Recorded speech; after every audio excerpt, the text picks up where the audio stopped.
Voltamos com o nosso programa Reflexão e Ação, tendo hoje a satisfação de termos aqui conosco o doutor Gustavo Guilherme, que é o coordenador, como nós falamos, dos médicos do SAMU, que é o Serviço de Atendimento de Urgência Médica, é isso? Isso, não, Serviço de Atendimento Móvel de Urgência. Móvel de urgência, móvel de urgência, muito bem. Então o doutor Gustavo estava nos dizendo sobre esse tipo de atendimento com o móvel, ambulância que vai ao local. Que vai ao local fazer o primeiro atendimento.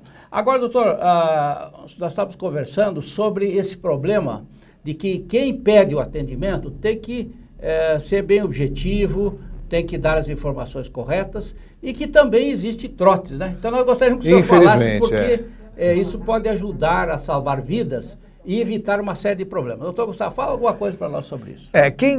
O SAMU, ele vai atender prioritariamente os casos de emergência realmente, né? Naquele onde o risco de morte é iminente, né? E não vai atender nenhum caso que não seja de urgência. Da sua alçada, né? Exatamente. Então é importante que quem ligue para o SAMU saiba que ele só vai ser atendido nessas situações, no caso de urgência real, né? Então, o chamado, quando entra, ele é triado e é estabelecido esta urgência e as prioridades, né?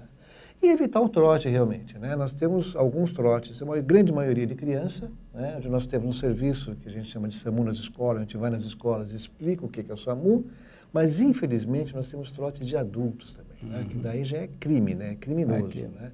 A gente consegue identificar algumas pessoas, toda a nossa ligação, nós sabemos de onde é que sai, né?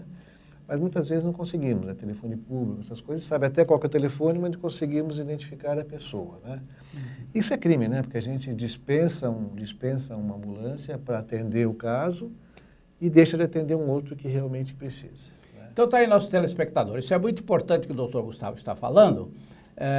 Cuidar das crianças para que elas evitem usar o número do SAMU para coisas que realmente não tem sentido. E adulto, pior ainda, passar um trote que pode deixar de salvar uma vida em função de uma brincadeira.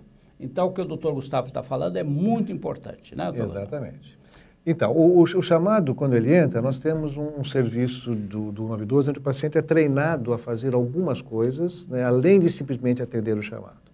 Então, num caso de parada cardíaca ou respiratória, por exemplo, né, o nosso atendente, enquanto o nosso recurso não chega no local, ele orienta quem está ao lado da vítima a fazer as manobras de reanimação cardiopulmonar. Ele orienta ao que fazer num caso de engasgo, ele orienta o que fazer num caso, por exemplo, de convulsão, né? Isso é importante porque quem solicita ambulância, ou quem solicita o socorro, 5 minutos de espera, para ele é uma eternidade. Claro. Né? Se o cara fica parado 5 minutos esperando chegar o recurso, é uma eternidade. Se ele está fazendo alguma coisa, esse tempo passa muito mais rápido e ele se sente muito mais útil do que simplesmente ficar esperando fazer. E também pode estar auxiliando. Não, e auxilia, não tem a dúvida. Ele salva a pessoa. Quando há um traumatismo, por exemplo, ósseo e tal, recomenda-se que não se mova o paciente. Não se mexa na vítima. Não se mexa na vítima, né? Aguarde chegar o recurso, né? Porque existem várias consequências maléficas de você tentar reduzir. Da medula. Exatamente.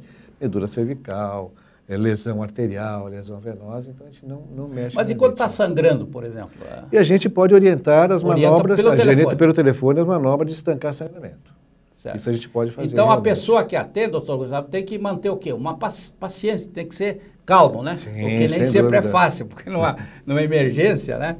Mas eu acho que se a pessoa se prepara psicologicamente e a pessoa do outro lado, o SAMU, que está orientando, vai ajudar, às vezes, a salvar uma vida. Aí o estresse é dos dois lados, né? Quer dizer, quem está solicitando o recurso está estressado e quem está recebendo o chamado também fica estressado, porque ele também se envolve com aquele caso. Certo. Então, o nosso funcionário, ele tem que ter um suporte importante do ponto de vista psicológico, né? Então, nós temos isso. Ele não pode ficar, por exemplo, muito tempo atendendo, nós temos que ter uma sala de descompressão, então ele atende um tempo o telefone, precisa descansar um pouquinho, porque a sobrecarga psicológica para ele é muito grande também, né? Agora, na hora que ele vê que ele salvou uma vida, porque é o primeiro atendimento. Certo. Quem atende o telefone já está ajudando a salvar aquela vida. já está usando os recursos que nós temos para salvar uma vida.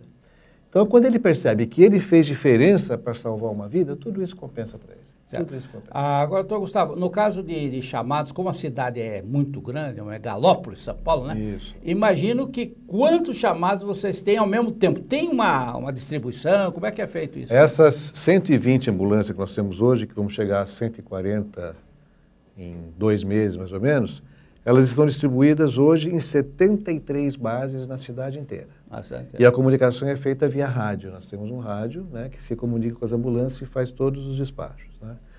Essas 73 bases vão se transformar também, daqui a 2 meses, em 100 bases na cidade inteira. 100 o quê? 100 bases. Bases.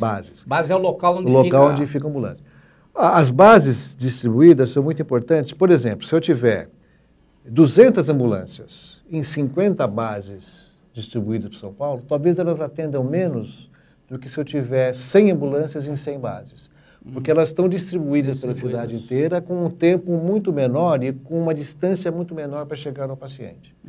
Então, o número de bases é muito importante também, além do número de ambulâncias, além do número de recursos de atendimento que nós temos.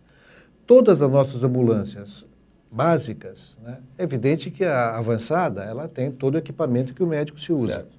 Mas nossas ambulâncias básicas, todas elas estão equipadas com desfibrilador externo automático, elas estão equipadas com o eletrocardiograma à distância, né? Então, ele, pelo celular, ele transmite o eletrocardiograma para a central e já tem o resultado, já sabe para onde levar o paciente. Pelo telefone mesmo?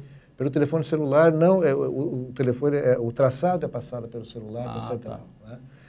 Então, e todos os equipamentos, né, que nós temos para o primeiro atendimento. Né? Isso é muito importante. Muito bem, doutor Gustavo. Estamos aqui nessa entrevista muito importante. Vamos ter mais um intervalo. Fique aí conosco para receber essas informações que são de interesse público e de todos nós.